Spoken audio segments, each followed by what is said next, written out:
Welcome to the Daily Word, verse by verse. Grab your Bibles and follow along as we study the book of Romans. Keep in mind, I am using the Holman Christian Standard Bible, so if you're using a different translation, the read is different, but the message is the same. Okay, we're in Romans 8, and I'm going to go back to the last sentence, or last phrase of verse 17.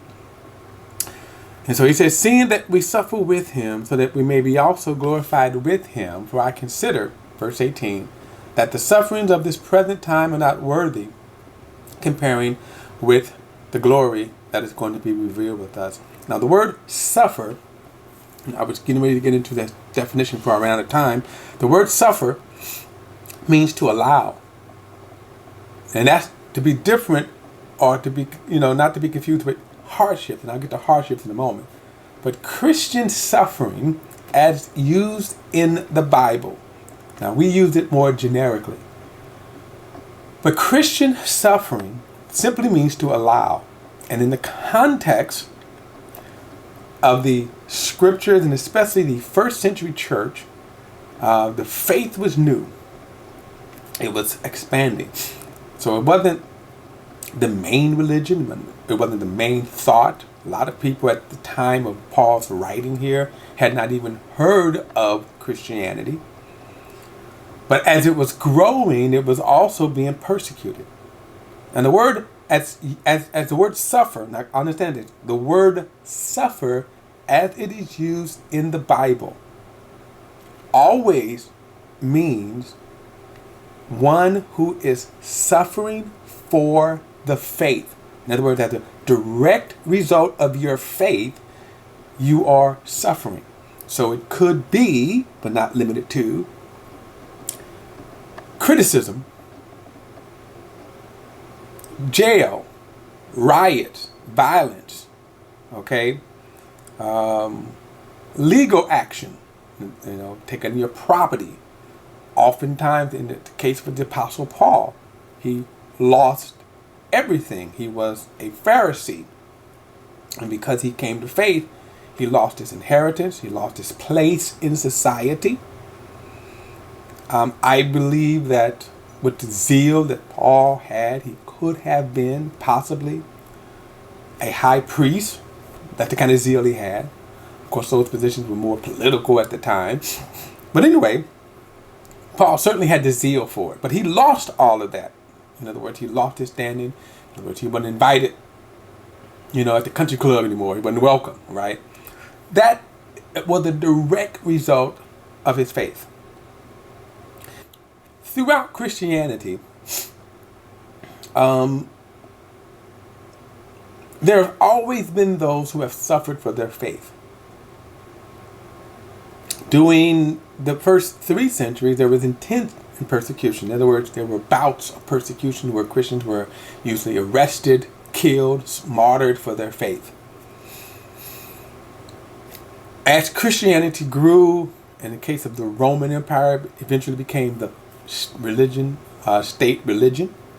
So persecution in that sense was lifted. So you would have probably individual persecution, maybe other parts of the world persecution. But every generation since the church inception has always had those Christians who have suffered for their faith. Now, in America, we really haven't suffered for our faith. What's called the war on Christianity, the war on religion, war on Christmas is a joke. And I'm not going to get into the political and social platforms that have, I think, done more damage to Christianity than helped. But anyway, we're not suffering for our faith, but there are people around the world who are suffering for their faith. In atheistic, communist, Muslim worlds, particularly, they are suffering for their faith. If you come out as a Christian, you face a certain death, imprisonment, usually beheading, whatever, okay? So, because we really don't suffer for our faith, when we say suffer, we look at a person and we have, as people, right, we have hardships of life. And sometimes hardships of life happen because of our bad choices or because of somebody else's bad choices, right? You can suffer hardships of life, right? You can, if our president makes a bad choice and then the economy suffers, people have, they experience hardships, financial hardships, right?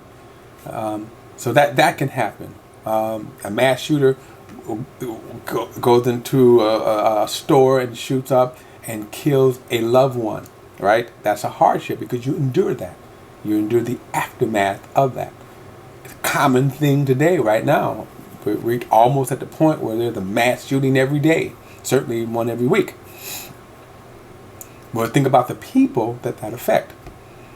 Of course, there's poor choices, right? I can tell you, I had a health scare because of my poor eating habits. And I was right on the brink. And my doctor says, well, you better change this now. And when they showed me the numbers, I changed.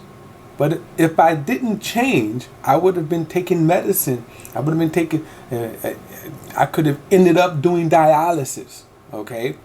That's where it could have went. But there are people who are doing dialysis. Why? Because those are hardships of life. But they're not sufferings in terms of Christian sufferings. And that's the only difference. I'm not saying that one is shouldn't be considered. But in terms of when you're reading the Bible, when he's talking about sufferings, he is not referring to your hardships. And sometimes Christians do, right? You ask them, how you doing, sister? How you doing, brother? Oh, I'm just suffering for the Lord. No, you're suffering hardships of life. And those, yeah, they're bad. They're bad, when things happen in life. Things happen in life in general because you can trace it all the way back to Adam. Adam's sin brought in the curse. And all of a sudden, so sickness, disease, death, all of those things, it produce hardships to one degree or another. Okay, but they're not the suffering for your faith. So when we're talking about the Bible, as we're reading in the Bible, then understand that Paul here is talking about those sufferings that are a direct result of your faith. Now, as I said before, the word suffer means to allow. And it means that I don't have to allow it, right? I don't have to, because I can say I'm not going to do something. One of the biggest challenges for Christians is taking it, closing our mouths, not taking it. And so be careful about teachings and doctrines, okay, that tell you to fight, take up arms, right? In our country, there's a Second Amendment debate going on. Well, where does the Christian faith come in at? And by the way, if you want to even go a step further and you want to get into, being a conscientious objector for religious reasons, okay, you could suffer because of that, okay? In other words, not going in the army or whatever. But the point is that as your faith always should be the consideration of whatever decision and position you take in life. Not the other way around, not the culture, okay? So as Christians, we oftentimes have to allow. And why do we have that hope, by the way? Because he says this right here. Go back again. When he says, again, verse 17, the last phrase, seeing that we suffer with him so that we may be glorified with him. So our hope is deferred, okay, because of what we have. I'm a child of God. I'm an heir of God. I'm an heir of Christ. Another thing is, by the way, that verse 18, for I consider the suffering of this present not to be compared with the glory that's going to be revealed in us. Now, we're going to get into what that revealing is. And basically what that revealing is, man, this glorified body. This body that I'm going to get. Now, remember, we talked about that. That body, in other words, I'm still waiting on that body. Every believer is waiting on their body. Okay? So the eternal reward that we have is always going to outweigh, and this is what Paul is saying, that it's going to outweigh whatever suffering we have to go through in this life. I'm going to pick it up further in the next verse. Probably verse 19. All right, I'll see you then.